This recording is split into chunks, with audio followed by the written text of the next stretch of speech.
Hello hi this is Kavitha. First వీడియోలో ప్లాస్మాలో proteins గురించి తెలుసుకున్నాము. ఇప్పుడు అదే ప్లాస్మాలో ఇనార్గానిక్ సాల్ట్స్ గురించి కూడా తెలుసుకుందాము. ఇందులో అయాన్స్ అనేవి ఉంటాయి, చాలా ఉంటాయి. అందులో కొన్ని మీకు చెప్తానమాట. Sodium, chloride, potassium, calcium, magnesium, bicarbonate, phosphate ఇలా చాలా ఉంటాయి. ఒక్కో అయాన్ ఒక్కో విధంగా పనిచేస్తుంది. అయితే అన్ని విధాలుగా చూసుకుంటే మజిల్ కాంట్రాక్షన్ని, అలాగే నర్వ్ ఇంపల్సెస్ని ట్రాన్స్మిట్ చేస్తుంది, ఫ్లూయిడ్ని బ్యాలెన్స్ చేస్తూ మెయింటైన్ చేసుకోగలుగుతుంది, బ్లడ్ క్లాటింగ్కి ఉపయోగపడుతుంది. ఎస్పెషల్లీ మన బ్లడ్లో ఉన్న pH స్టేబుల్గా ఉండడం కోసం ఉపయోగపడుతుంది. ఈ బ్లడ్లో pH అనేది 7.35 to 7.45 ఉండాలి. ఇది న్యూట్రల్ అనమాట.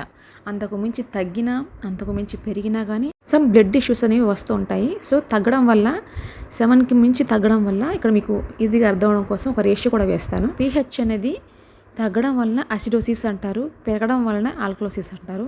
ఇలాంటి మంచి ఎడ్యుకేషనల్ వీడియోస్ కోసం ప్లీజ్ సపోర్ట్ చేయండి. Thank you.